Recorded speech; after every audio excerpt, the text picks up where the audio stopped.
Hi friends, welcome to our channel. இன்னைக்கு நம்ம பரோட்டா சப்பாத்திக்கு நல்ல பொருத்தமான சைட் டிஷ் எப்படி பண்றது இந்த வீடியோல பார்க்கலாம். பன்னீர் தேங்காய் பால் கிரேவி எப்படி பண்றதுன்னு இப்ப பார்க்க போறோம். கடாய் ஹீட் பண்ணிட்டு தேவையான அளவுக்கு தேங்காய் எண்ணெய் சேர்த்துக்கோங்க. டேஸ்ட் நல்லா இருக்கும். ஆயில் நல்லா ஹீட் ஆனதுக்கு அப்புறமா 3 மீடியம் சைஸ் பெரிய வெங்காயம் பொடியா கட் பண்ணிட்டு சேர்த்திருக்கேன்.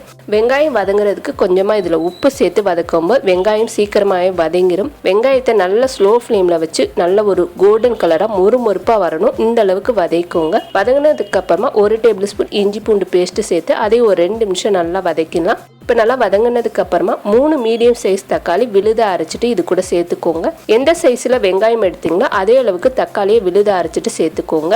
இது கூட 1/4 டீஸ்பூன் மஞ்சத்தூள் சேர்த்துருக்கேன். 1/2 டீஸ்பூன் அளவுக்கு தனி மிளகாத்தூள் சேர்த்துக்கோங்க.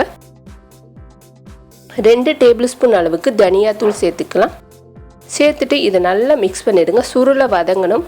தக்காளியோட தண்ணியெலாம் நல்லா சுருங்கி இந்த மாதிரி சுருளை வதங்கினதுக்கு அப்புறமா இது கூட 1 டேபிள் ஸ்பூன் அளவுக்கு கரம் மசாலா தூள் சேர்த்துருக்கேன்.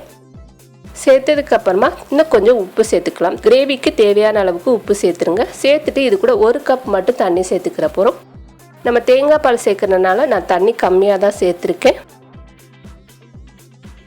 இப்போ இதை மூடி போட்டு ஒரு 10 நிமிஷம் நல்லா அடுப்பை சிம்மில் வச்சு கொதிக்க வைக்கும்போது கிரேவிலேருந்து நல்லா ஆயில் பிரிஞ்சு இந்த மாதிரி கொதிச்சு வரணும். எந்த அளவுக்கு நீங்கள் கொதிக்க வைக்கிறீங்களோ அந்த அளவுக்கு கிரேவியோட டேஸ்ட் நல்லா இருக்கும். அதனால் சிம்மில் வச்சு நல்லா கொதிக்க விட்டுருங்க.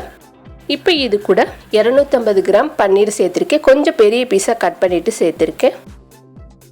இது கூட 2 பச்சை மிளகா கட் பண்ணிவிட்டு சேர்த்துக்கலாம்.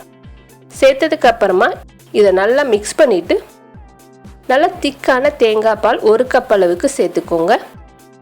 இது தேங்காய் பால்லே வேகிறனால டேஸ்ட்டு சூப்பராக இருக்கும்.